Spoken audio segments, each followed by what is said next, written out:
you entrepreneurs. Today we have Michael. He is the creative mind behind Writing from Michael. You want to listen to a story. If you're an artist, if you're just a creative mind, if you have a hunger, anything like that, you're going to really want to listen to this podcast. He kind of goes into the depths of what pushed him to say, you know what, I'm not going to take no. I want more. He tried, the artist work, he tried basically other avenues, and he kept on going after his own passion. Listen, subscribe, tell your friends. Love to hear your feedback. Welcome to the road to growth, success of an entrepreneur. We've raised the bar. Learn firsthand from successful business owners and create your own path to success. I'm going to show you how great I am. It's time to hit the road to growth with real estate agent Vinny SD. All right, guys. So we are here with the owner, the mind, everything behind the Writings for Michael. That's a lot, man. I'm doing well, man. I appreciate the humble introduction, man. This is the first podcast that I've done. First podcast, first talk, first, I guess, saying anything. Well, you tell your story through all your art, and if people don't know, listening, take a look at his art. They can find it. Writings for Michael on Instagram.com or whatever it might be. But like each piece has a story of you on it, right? Definitely. So this is just another platform to tell your story on a wider margin. Definitely. Tell your story and also connect with others. Yeah. I think the greatest thing about art is it's a way to tell your story, but also connect with other people. We said the website was a way to see my work, but the best way to see the work is going to the Trading Post, which is a flea market. Okay. Regular flea market, foot traffic between 3,000-4,000 people a Sunday. Oh, wow. And this is how I initially got the platform and just the awareness to say, it's bigger than myself, right? It's bigger than just me as a person. This is like a world connection. Black, white, Asian, Indian, it don't matter what ethnicity, race, gender. We're all connected in some type of facet. Yeah. And that's what I'm truly focused on right now, just the connectivity and how we can bring problems and solutions and mend them together. So where did this come from? Where was this idea to become an artist? Was it one day just like grew up saying, you know what, I'm going to be an artist? Let's rock and roll. So I went to school at St. Joe's High School, which is a Catholic high school, all boys, predominantly all white school, all right? And my jump from 8th grade to 9th grade, which was middle school, 8th grade, and going from 9th grade to high school, that was like my first risk factor, right? I had to get away from the school I was going to, which is a public school, Franklin High School, to St. Joe's High School, which is an all-boys school. I had to apply. I went for basketball, predominantly basketball, and it was more of like I did this because I was an athlete at the time, right? And that kind of made ways for me to open up artistically because I wasn't playing all the time, right? If you wasn't getting playing time, right, you got to find other ways to fill your purpose passion, right? And that was always writing, poetry, designing. I was just writing sketches and small shit like that in my books. And it became almost like a fun thing. I love clothes. I love fashion. I love getting fly, having the new Jordan. So that was like the world that I was creating within my own self. So did you have style at that age, or was it more of like, what's he wearing today? Impeccable style, man. Shout out to my pops, man. No, for real. This is more of like, I love fashion, man. Okay. I grew up on guys like, Diddy, J, right? These guys, more hip-hop artists. Yeah. And those are our bigger heroes, right? Besides Martin Luther King, Malcolm X, these big, huge figures. Yeah. But there was no painter, me growing up, to say, I want to be like that. Yeah. I just didn't see it. I didn't have the vision of seeing a painter or that it was even possible or design. It really became once I got to Pace University College that I saw that this is maybe a possibility to be an artist, get paid for it, and still be creative and have fun within your vocation. So what was that first step to like actually say, okay, I'm gonna just go for it, be an artist? My junior year of high school. Yeah. Going into senior year. Yeah. I got pretty hurt. Oh. I think I had a sprained ankle. Okay. So it left me out of playing season ball, varsity. So I was still on the team, but I wasn't playing ball. Oh. I then got a job from my mom at the time, working for, I think, Verizon sales, door-to-door sales. Yeah. I was a beast. I loved it. I got to meet people. I got to be in front of people. I got to jib, jab, talk. connect with deals. It became like a new world, a business, and that was something how I saw myself at a younger age, just a business. Were you scared at all by door knocking? I know some people, like, I even talk to people where they're just kind of scared of door knocking and that unknown or that ideal failure behind every door. I think the no definitely is scary at first. I'm not gonna lie, man. That hearing no is like, damn, you're so aggressive too, man. You know, you could have just said no, thank you, but but the no is a little more aggressive. But I think what helped me was my father, man. I worked for my dad at a young age in a restaurant, so getting used to just like the rejection was something that wasn't hard. I think it came pretty natural. So hearing no led me to getting more yeses. Right? Yeah. Takes a few no's to get a yes, right? You're one step closer to that. You're one step closer, right? That's a quote right there, right? You're one step closer. So hearing it was like, I became fueled. Like, all right, you may say no, but the next lady next guy may say yes. Yeah. So that became fueled. And once it was, you are your own pretty much destiny. Like, it's 100% commission. You gotta get out there and get it. Be gritty, hustle. So I took that same basketball mentality and flipped it to an artist kind of just striving on its own almost. So do you remember that first piece that you actually sold? So we're jumping up a couple of years now. Okay. From high school to college, I went to Pace University, New York School, downtown Manhattan, which was a dope experience, right? School didn't work out for me. I did about a year and a half. Once the first semester, kind of like of the sophomore year, kind of got rolling out, I knew this was like, I'm wasting some cash here. Mom's hit me like, you got D's right now, C's, like this, you wasting the bank right now. We're not. I don't come from a wealthy family at all.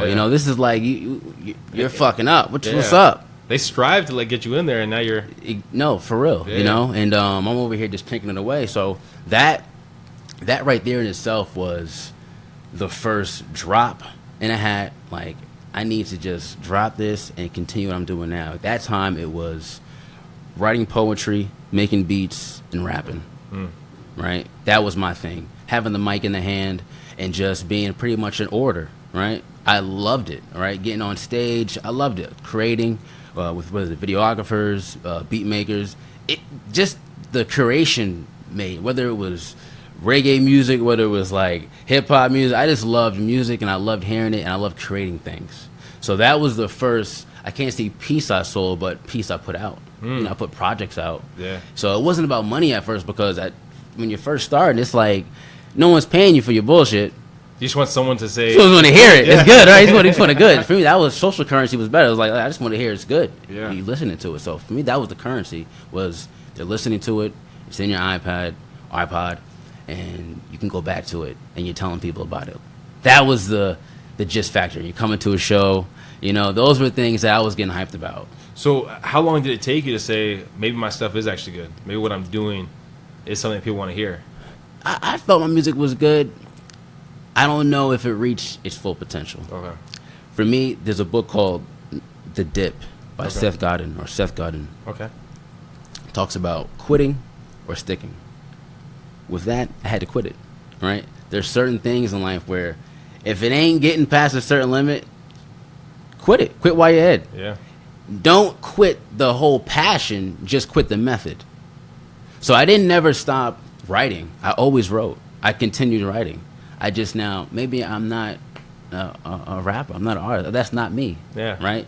I'm more of an author. I started working on poetry.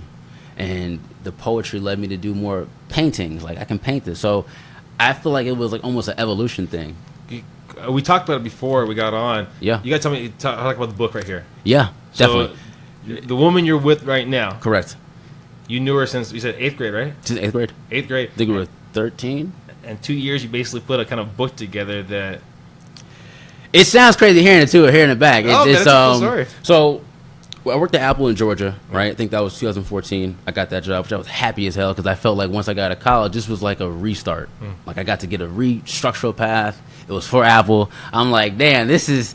I'm coming back. This is the way to come back. You ever get that opportunity? It's like, this is a fresh start. Yeah. Genuinely a fresh start. So, as I was working for Apple, I was diligently working, trying to go high in the ranks, right? And just kind of become a manager or expert or whatever the position was, I wanted to become it.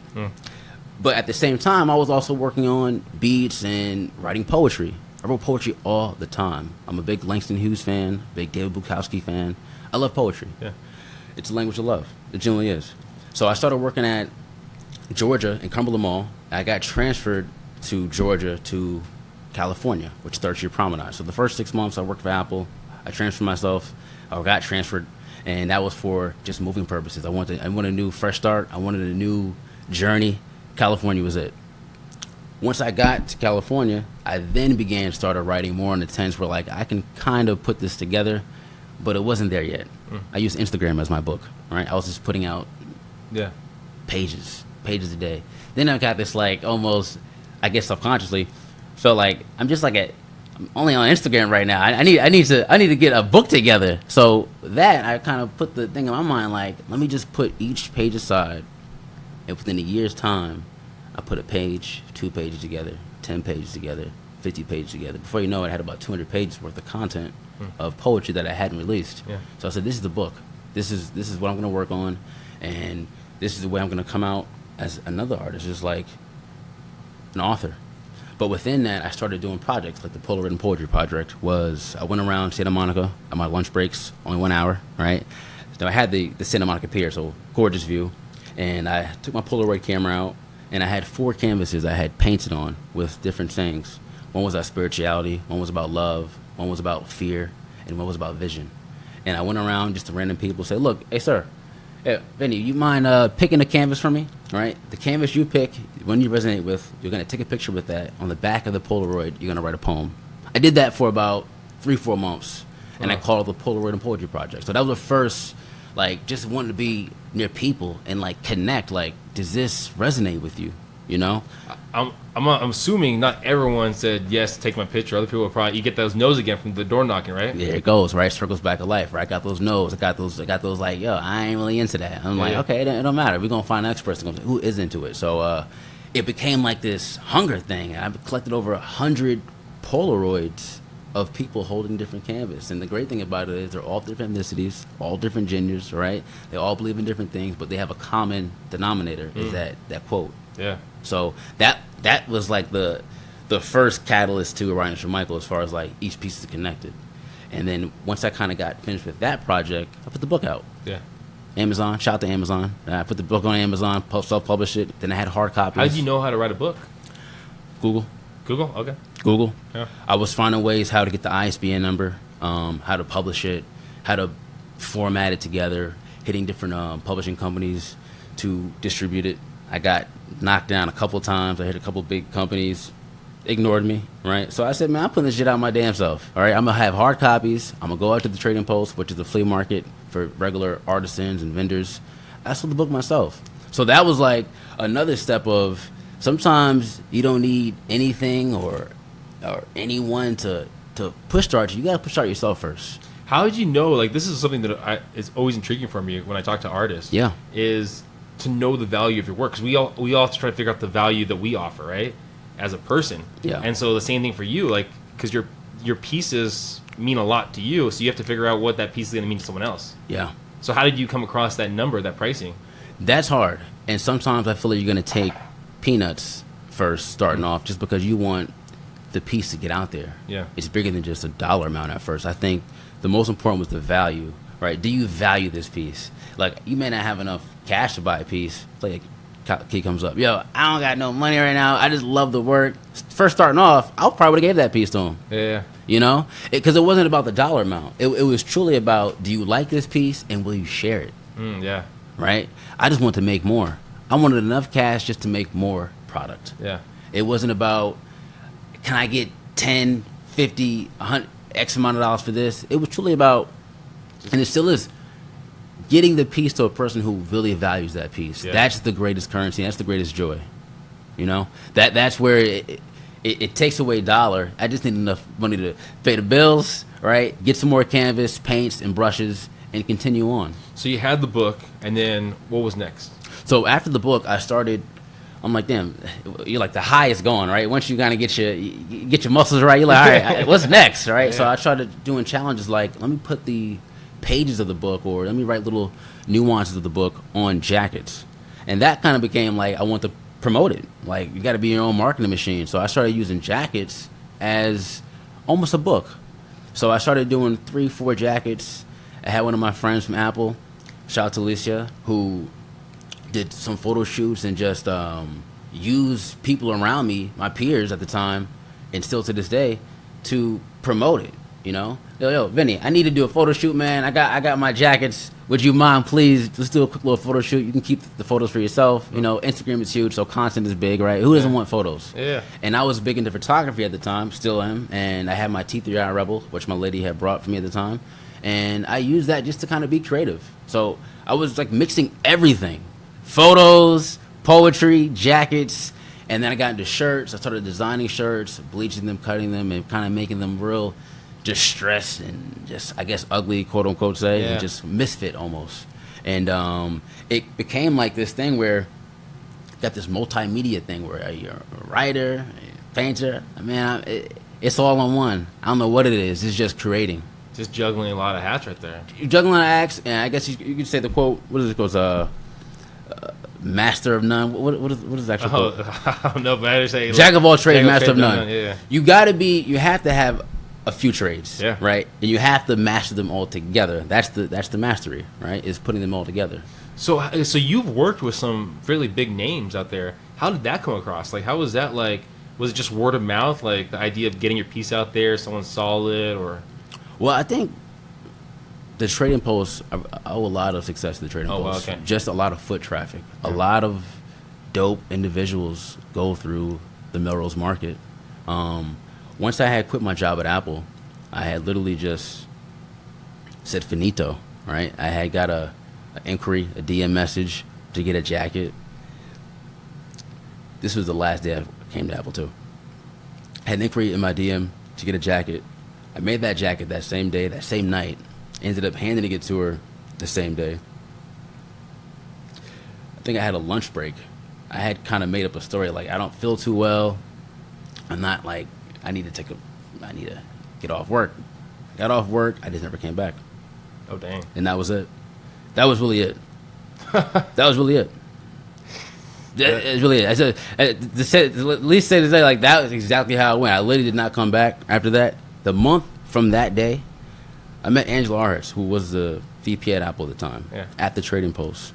Her daughter, Angela, was shopping and looking at these pieces. Her mama looked up. That's Angela. This is Angela from Apple. I've seen her every day on, like, our meetings. Yeah. This is, like, really happening right now. So that was, like, the first thing that actually happened in real time where I'm like, damn, I just quit my job at Apple. I see you're like Apple. You know what I mean? I was a huge fan / just like, this is a mentor here. She put a course in my life where she said, I love what you're doing, you know, would you want to create a jacket for will.i.am? You know, he's doing a relaunch of the song Where's the Love. So I did a jacket, Where's the Love, and that was the first, I guess, figure doing a jacket for. You know, I got to go to his studio and see, wow, this is real. So the connection was through the head up on Apple? She was the one. Wow, so you worked at Apple, and it's some kind of synergy, like this, like universe. I'm telling you, man, that's where the story has the magic, and it's just like dropping everything on a dime. Yeah. Have faith and let it come together. Yeah. But right there, we have that thing on the wall here, the to-do list, 9/6/16. That's when I had finished Will's jacket, will.i.am, finish, put Intense Pulse, which is the book title. Yeah. Send email images of Will's jacket to Angela, right? So this day was a memorable day. My lady actually wrote that to-do list, and this was like, this shit is happening. Anyone listening out there, he just showed a list that he has up on his in his work studio right here of all the different kind of to-do list. And that was September 6th, 2016. Yeah. And I thought I had a lot to do then, right? And now it's like nothing. Well, now it's calmed down as far as name wise, but like now it's more operational stuff. But I always keep that because that's like, that was like the start of kinda like when you felt I really felt I was. This is who I am. Yeah. Right. That was like it's like introduction. So I keep that almost like a reminder. Like, you can't stop. Take a look at my Instagram. I'll have this posted. Road to Growth. I'll have this posted on there so you can take a look at that from 2016. So, talk about some of kind of the hurdles you've had to overcome. I know at a young age, the idea of rejection, door knocking. I know for a lot of people that's a bigger hurdle. Yeah. I talk about getting that no, but that made you stronger. Yeah. But what are some of, like, for yourself, how you thought about like some of the hurdles you've had to overcome? I think one of the hurdles through the story was like quitting the job. Like, all right, you quit a job, but now where the hell are you gonna pay your rent at? Yeah. Like, shit don't just come out of trees, right? I'm not hitting up mom like I needed rent money, and not hitting up pops. It doesn't make any sense. Yeah. So I had to find a way to be resourceful, but also make money in the process of trying to be creative. Yeah. Like, those two things are hard. Because when you just go for money, right, or if I'm just hustling for this, you lose the sense of the true passion, and you lose the sense of meaning. If I just do meaning, right, I have no way to pay bills. So where's that happy meaning we can find to be creative? So I think the trading post allowed me to vend every week, right, still put out product and test out little samples and test out things, different canvases and different type of designs, but still be able to be resourceful as a businessman. And that's something I had to learn as far as, look, you may not have everything. There's times when I've had eviction notice up the door, right? Like, literally. So those struggles in itself where you don't have everything together. It's not like you quit your job and you're just like, it's done. Yeah. That is the hurdle. You know, that was the hurdle. Makes you stronger. It makes you that you don't want that eviction notice again. Like, I'm not going to be that person again. Got it a few times. Yeah. Getting your car towed. You know, things that happen and like, damn, why the fuck? Like, this is the wrong timing, right? But then at that same time, you would have a project, you know, for a certain artist, right? Or for a certain company. So you're like, all right, there's something here, right? There's something here. If you could look at maybe your younger self, that the person, you know, on the bench, you know, maybe that 8th, 9th grade or whatever, or maybe even another artist, kind of what kind of advice would you give? I think attitude is important, how you wake up. Because it's bigger than just like the resources sometimes too. It's like, what are you willing to believe? If you don't have the resources, right? What are you willing to believe as far as your attitude? All right, are you going to come into it like, you know, fuck this person because he has this, and don't worry about what he or she has. You have something in your palette that can achieve you something, right? For me, it was the market. It was like, look, there's good people here, there's foot traffic. Utilize something in market. Now, a lot of people don't have the pride or have too much pride to stay there a week, right? It's outside vending. I'm used to this, right? My father had me outside vending since young, so it was like being outside was something that I didn't mind. Right, I didn't mind being out there from 9 to 5, and there were some days not even making anything. Like, bro, like seriously, coming home with not making a dime, but there was still like I met someone. There might be a connection here, you know. So you take relationships, and that's the currency, not the money, right? Sometimes it's way bigger than money. It's like, what's the relationship, what's the positioning, and what do you value? Some of the relationships you that happened maybe a year ago, 2 years ago, whatever, you don't even think about it, and then it pops up later on in life, and you're like, wow, pops up. That worked. All right, and that's why I say good attitude is important, because if you come around good people with bad attitude, this, and you seem ungrateful, it's like no one wants to be around ungrateful, man.